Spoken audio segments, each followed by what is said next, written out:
Ladies and gentlemen, our next speaker is Anishka Baburam Siraton, who is a member of the National Human Rights Commission, and she is here present to talk about youth and social work. Thank you.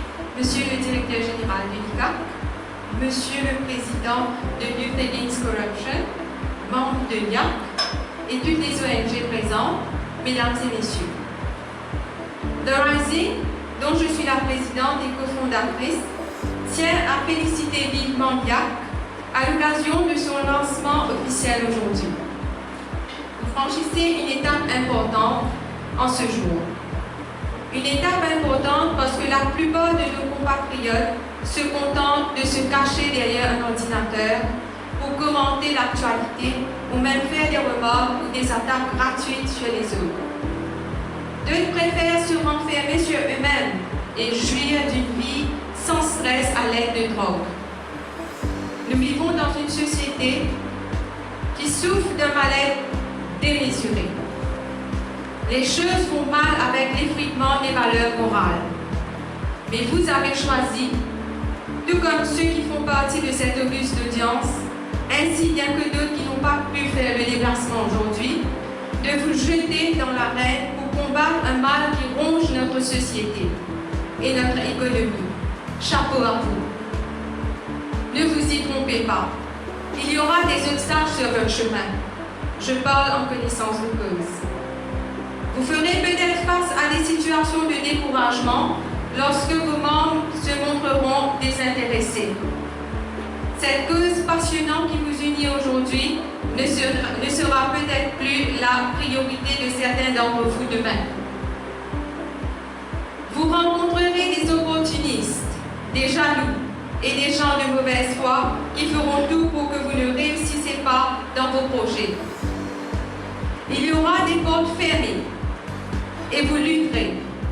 Sachez que tout cela n'est que normal. Voyez tout cela comme la providence. Vous apprendrez, vous grandirez et vous vaincrez. Vous vaincrez par la force de vos convictions. Vous vaincrez parce que la moralité compte plus que les attaques et les découragements. La lutte contre la corruption est une tâche noble mais difficile. Cette gangrène se répand à une vitesse grand V. Mais ce n'est pas les difficultés qui vous arrêteront. Ne vous focalisez pas sur le succès. Ne vous demandez pas si vous réussirez ou pas à vaincre ce fléau. Il s'agit de commencer une bataille. Quand le soldat va à la guerre, il ne sait pas s'il gagnera ou pas. L'importance pour lui, c'est de se battre. Il se jette dans l'arène et comme Theodore Roosevelt l'a si bien dit, s'il échoue, à moins échoue tout en usant considérablement, de sorte que sa place ne sera jamais avec ces âmes froides et timides qui ne connaissent ni la victoire ni la défaite. Chaque ère requiert une nouvelle révolution. Notre nation en a besoin aujourd'hui. Nous avons espoir en vous, la jeunesse. Vous avez le devoir de vous battre contre un système qui crée l'injustice sociale et économique. Un système qui, à travers des lois, encourage l'emprisonnement de consommateurs de drogue et de longues sentences à ces étrangers passeurs pour lesquels nous contribuons une fortune. Un système qui a depuis longtemps prôné une politique de drogue qui a échoué grandement. Un système qui encourage les revanchards en costume de se servir du pouvoir pour détruire l'adversaire. Un système qui agrandit le fossé entre les pauvres et les riches. Un système dans lequel un peuple, sous prétexte de démocratie, donne un pouvoir absolu à un groupe de personnes qui l'utiliseront à leur gré. Non à ce système contre lequel nous ne pouvons élever nos voix si c'est pour la vérité et la justice. Beaucoup d'injustices arrivent parce que certaines personnes qui sont dans des positions d'autorité n'élèvent pas leur voix. Ne les suivez pas. Nous n'avons pas à plaire à qui que ce soit. Ils n'ont pas la même vocation que la nôtre.